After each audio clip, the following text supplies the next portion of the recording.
Have you ever wondered, what does it truly mean to know your worth? Let's delve into a fascinating anecdote featuring none other than the legendary automotive tycoon, Henry Ford. Picture this. Henry Ford, a millionaire many times over, lands in England for a business trip. He walks up to the airport information desk and inquires about a nearby budget hotel. The clerk casts a quick glance at him and there's a flicker of recognition. After all, Ford's face is no stranger to the newspapers. The man standing in front of him, donning a coat that seemed to have weathered more years than he had, was asking about a cheap hotel. The clerk, taken aback, manages to stammer out, "If I'm not mistaken, you are Mr. Henry Ford, aren't you?" Ford acknowledges this with a simple, "Yes." The clerk, now thoroughly puzzled, shares, "Recently your son stood right here ordering the most extravagant room in the city's finest hotel. And here you are asking about a budget hotel in a coat that seems older than you. Are you really that frugal?" Ford considers this for a moment before responding, "I don't need to stay in an expensive hotel because I see no reason to pay a premium for luxuries I don't require.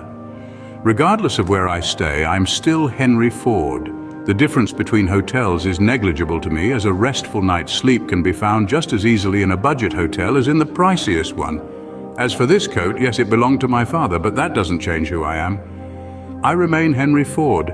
He continues, "My son is still young and inexperienced. He worries about the perceptions of others if he were to stay in a cheap hotel. I, on the other hand, don't concern myself with what others think of me. I know my true worth.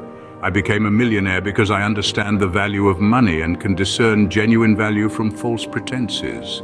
This story holds some key takeaways for us. First, knowing your worth is not dictated by the material possessions you own or the luxury you surround yourself with. It's about understanding and appreciating your intrinsic value.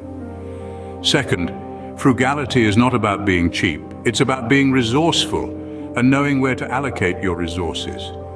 It's about distinguishing between needs and wants and not being swayed by societal pressures or expectations. Lastly, the story underscores the importance of confidence in one's identity, regardless of external circumstances or perceptions. It's about understanding that your worth is not determined by what you wear or where you stay, but by who you are and the values you uphold. So, as we navigate through life's many challenges and opportunities, let's remember to stay true to ourselves, just as Henry Ford did. Let's not be swayed by societal pressures, and let's always strive to understand our true worth, because in the end, that's what truly matters.